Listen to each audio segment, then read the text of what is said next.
There's a specific kind of person who walks into a room and immediately notices what's wrong with it.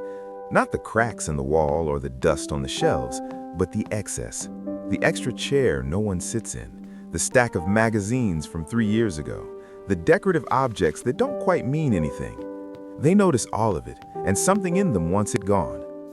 Most people assume this is just a preference, an aesthetic choice, maybe a personality quirk tied to tidiness or control. But if you look a little closer at the psychology underneath minimalism, not as a lifestyle trend, but as a genuine behavioral pull, something more interesting starts to emerge. Because the people who are drawn to minimalism aren't simply reacting to clutter. They're responding to something much deeper happening in their nervous system, their identity, and the way their brain processes the modern world. The popular assumption is fairly simple. Minimalists are either disciplined or cold or trying to signal something. They've read the right books, watched the right documentaries, and decided that owning fewer things makes them better somehow. A certain cultural skepticism has grown around minimalism over the last decade, the idea that it's a privilege or a trend or a performance. And while those critiques have some validity, they miss the psychological reality for a large portion of people who feel genuinely, almost viscerally drawn to emptiness and simplicity. To understand what's actually happening, you have to look at how the brain processes its environment. The human brain is constantly working to make sense of what surrounds it. Every object in a room, every unread notification, every open loop in your physical environment asks something of your prefrontal cortex, the part of the brain responsible for attention, decision-making, and cognitive regulation. This demand is subtle.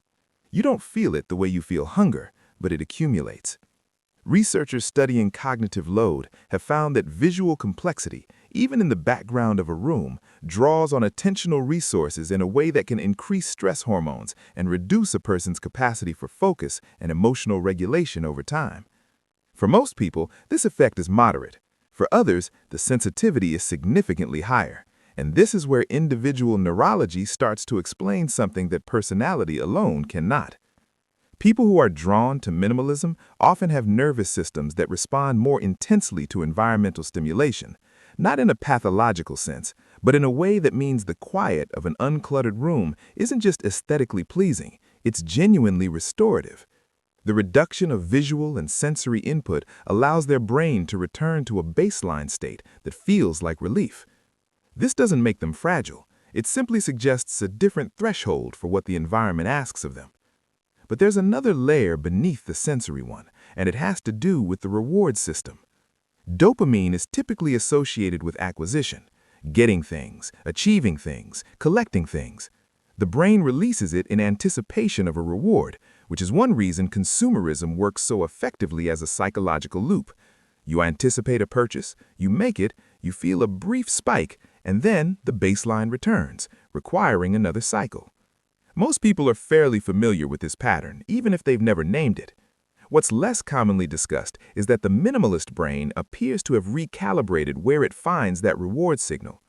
A 2018 study on voluntary simplicity found that individuals who actively reduced their possessions reported increases in psychological well-being that weren't tied to the financial savings involved. They were tied to a sense of autonomy and self-determination. The act of choosing less, deliberately, activated the same reward pathways that most people associate with gaining something. The subtraction itself became the source of satisfaction. This is genuinely counterintuitive because the prevailing model of human motivation assumes that more is almost always the direction the brain wants to go. More comfort, more security, more social signaling. And yet, for a meaningful subset of people, the brain finds a particular kind of pleasure in the opposite movement. The question is, why? One theory involves identity clarity. When a person surrounds themselves with fewer objects, fewer commitments, fewer sources of external noise, the psychological signal-to-noise ratio improves. What remains feels more deliberate, more representative of who they actually are, as opposed to who they've accumulated into being. There's a body of research in self-concept theory suggesting that identity confusion, a diffuse or unclear sense of self, generates low-level anxiety that people attempt to resolve through various behavioral strategies. For some, this means adding. building an identity through possessions, roles, affiliations. For others, it means subtracting, clearing away everything that doesn't feel true until what's left does. If you've ever felt a sense of mental clarity after cleaning out a closet or organizing a desk, you've brushed against this mechanism. What minimalists experience is a more pronounced and more persistent version of that shift. The environment becomes an external representation of internal coherence. That's the unexpected insight here. Minimalism, for many people, isn't primarily about objects at all. It's about the psychological experience of alignment, the feeling that the external world and the internal world are no longer in conflict with each other. This also explains why the pull toward minimalism often intensifies during transitional life periods. After a major loss, after a relationship ends, after a career shift, these are moments when identity is being renegotiated and the impulse to clear physical space tends to follow. The external and internal processes mirror each other.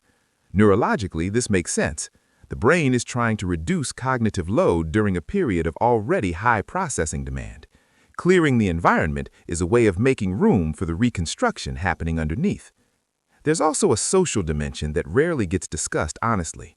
Minimalism is sometimes framed as antisocial, as a rejection of warmth, comfort, the domestic abundance that signals care and welcome. And it's true that in some cultural contexts, having less can read as coldness. But the psychology of minimalists doesn't actually suggest a lower need for connection. What research into introversion, high sensitivity, and voluntary simplicity tends to show is that these individuals often have a very high need for depth in their relationships and their environments. They're simply intolerant of superficiality in either. They don't want 10 objects on a shelf, they want 2 that mean something.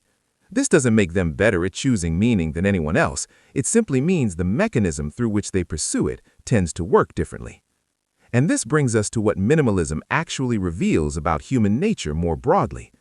Every person is navigating the same fundamental tension, the brain that evolved to acquire and accumulate, living inside a modern world that offers essentially unlimited material to acquire. The strategies people develop for managing that tension vary enormously. Some people find meaning in abundance, in surrounding themselves with evidence of a life lived fully and richly. Others find it in reduction. Neither strategy is psychologically superior. Both are attempts to feel at home in a world the brain wasn't quite designed for. What minimalism points to at its psychological core is a particular sensitivity to the gap between what's present and what's meaningful. The minimalist mind notices that gap acutely. It wants to close it. Not by filling everything with significance, but by removing what carries none. If you've ever felt that pull, that quiet pull toward less, toward empty surfaces and unhurried spaces, it's not a personality flaw, and it's not a trend you've absorbed. It's a specific kind of neurological preference for clarity, one that has always existed and probably always will, regardless of what the culture around it decides to make of it. The objects you choose to keep say something, but so does the space you choose to leave. If this resonated with you, you'll probably find just as much to think about in the psychology of people who feel deeply uncomfortable with silence.